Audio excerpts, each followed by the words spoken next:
I know it probably makes no difference to you guys, but it's dark outside. Oh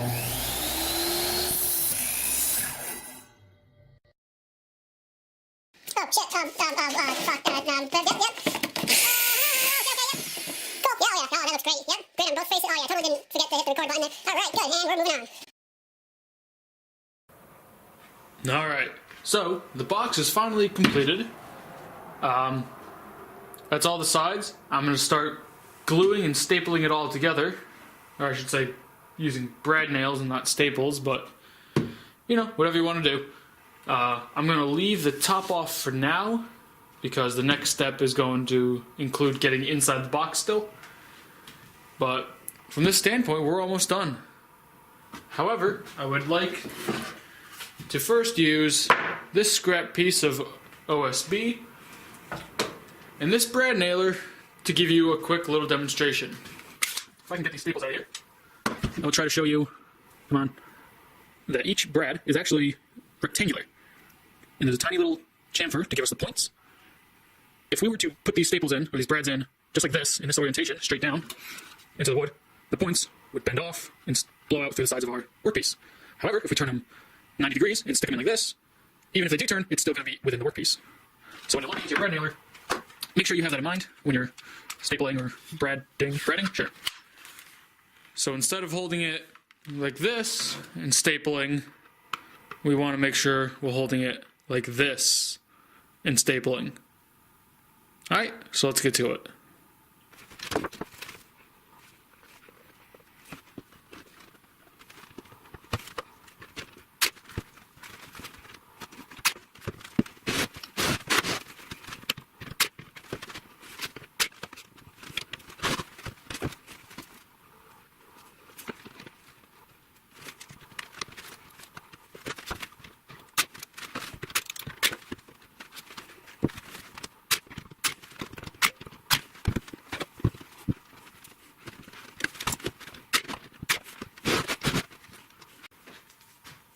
Alright, so the wood glue has mostly dried, staples are in there. This is now a very solid box, minus the lid. I'm just going to take some cheap spray paint and just going to paint the inside just for uniformity. Cool, and go ahead. Actually, wait a moment.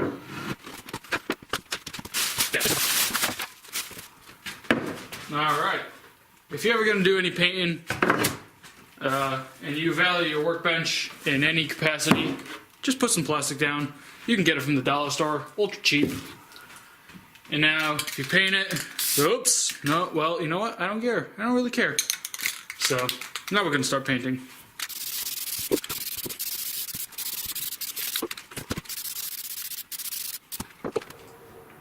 So we're all done. We're going to let that dry, and I'll see you guys in a bit. Alright everyone, so now while that's drying, we are going to use some cotton batting. We're going to cut out the sheets that will fill the inside.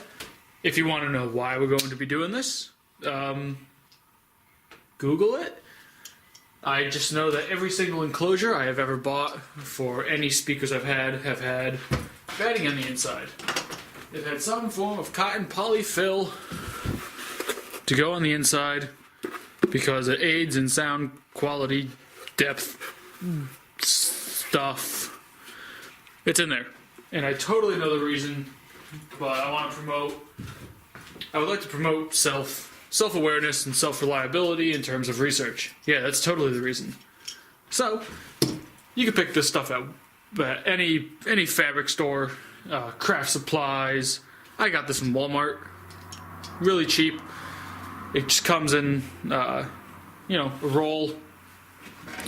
And I've folded it. I'm going to do a double layer. It's roughly the size of our walls, roughly the length of the box. I'm going to be using a fabric cutting rolling knife thing. If you don't have one of these, scissors work just fine. But I have it, so I'm going to use it. Right across, bada bing, bada boom. You're rolling them now. You're cooking with gas. So once this is all dried up and painted, I'm just going to put this on the inside and roll with it. I'm going to get all my sheets cut, roughly the length. Doesn't have to be perfect. Ain't no rocket science here. If there is rocket science going on, thank you for already figuring that out and allowing me to just do the easy way out. So ta-da! That's one side. And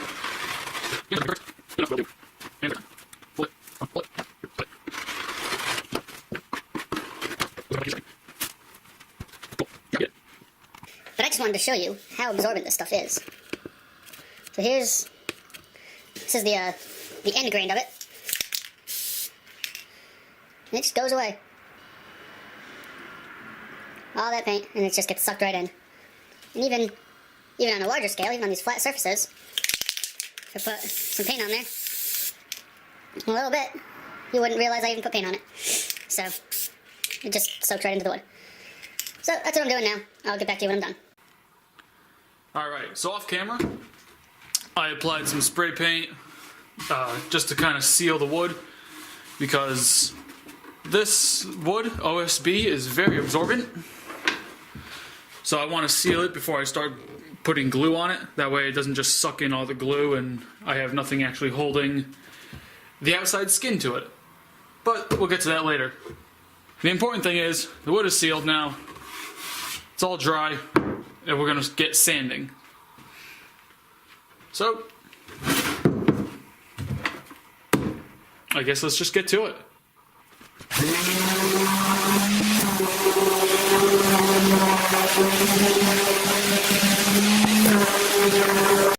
Alright, so now that everything's dried and sanded, everything's smooth, we are going to insert the batten. The bedding, I'm going to put the cotton sheets in there. Doesn't have to be anything extravagant, doesn't have to be fancy, it's just got to be in there. So I'm going to put it in, layer it up the side, and put it in the back. Grab a razor blade, just kind of poke a hole in there so you can get the wires through later. And there you go. That's literally all it takes. Looks like I gotta cut another sheet. Oh, hold on. I'm doing this wrong. We're all nice and sealed in there. There's room for the speaker, and we're all good. So I'll take a razor, cut out these sections, and we'll be right back. Alright, the cotton's in. Take the lid, tuck everything in. Oh, come on. Make sure nothing's sticking out. And press it down.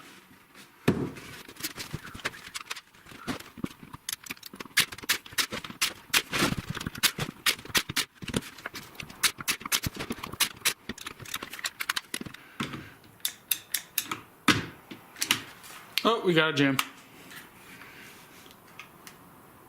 Was this jam? Was this jam? Was this jam? Was this jam? Was this jam? Alright, hold on. Alright, so this is where we're going to get a little bit different. Typically, when you have a speaker enclosure, you see it as either wood, carpet, or I think it's called Tolex, if you're looking at like an amplifier. So, instead of doing any of those, I decided to go out and purchase some wallpaper. This stuff is actually really neat. It's got a texture to it. You see the white portions are kind of granulated, whereas the shiny ones, the silver shiny, is smooth. So if you haven't done any if you've never worked with Tolex or wallpaper or any kind of box building like that, welcome to the club. I haven't either. So I'm going to kind of do this how I would imagine it needs to be done. We'll see how it turns out. Worst thing that happens, I just have to get new wallpaper. So I'm going to start giving myself a bit of room on the edges. Yeah, that looks good to me. I'm going to take a razor blade. Actually, no. I have it, I'm going to use it. I'm going to use my rolling knife again. I'm going to grab a straight edge.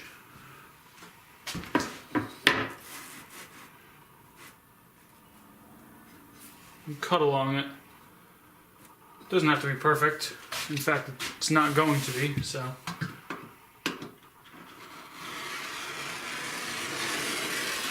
Right down. Awesome. Come on. There we go. Alright. That should give me the bottom side. I will also need this front side to be taken care of. I'm gonna mark that. Move the box and cut it.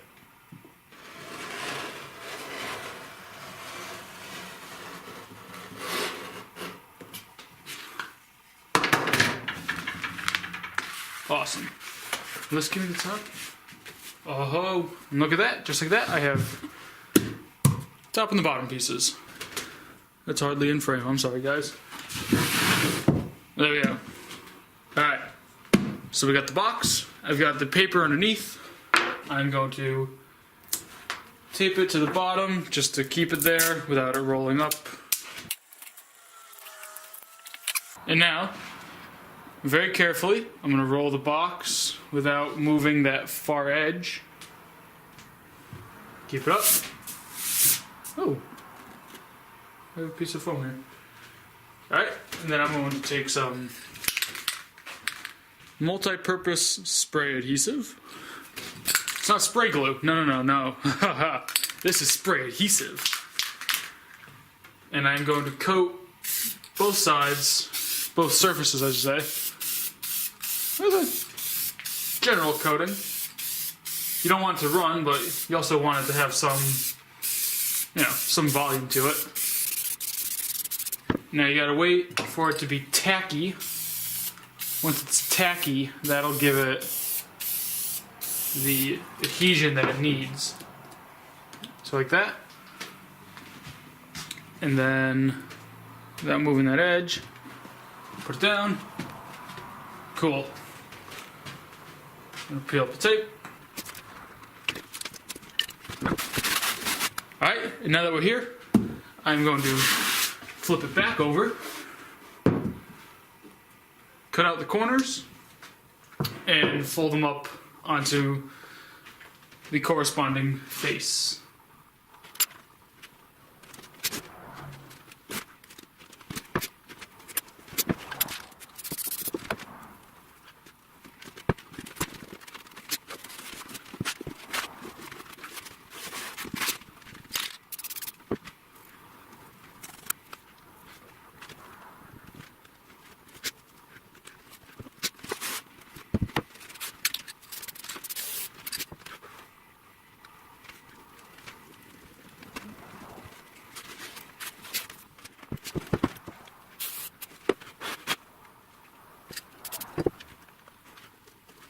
Alright, and that finishes up the bottom side. It took a bit of time, but it's going to be worth it in the end. I'm going to do the same to the top, and I'll be right back.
Alright, and she's all finished.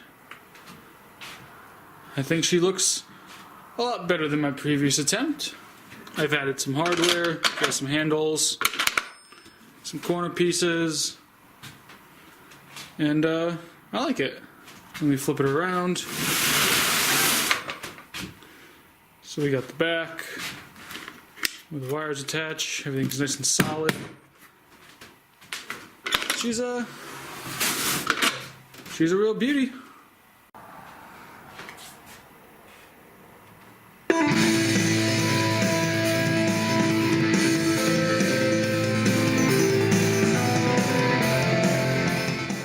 Alright, let me give you a quick rundown of how I have this set up.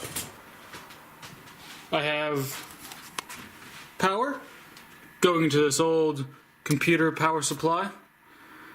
I have all the yellow wires, which are 12 volts, coming up to my car amplifier. And I also have all of the blacks, which are the negatives, coming into the other side, the other terminal. I have a jumper wire going from power to remote, which basically turns it on, so it's not constantly drawing power. However, in this configuration it is, etc. Not important. This is how it's set up. The output wires are going to the speakers, there and there. And I have this cord coming down to a Tautronics Bluetooth receiver. See if we can get here. Yep, there's the specifics if you want to get it. It doesn't have to be that, but I find that's the easiest. So that's how it's set up. Once you have your telephone connected, it'll start playing. Thank you guys so much for watching, and I'll see you in the next one.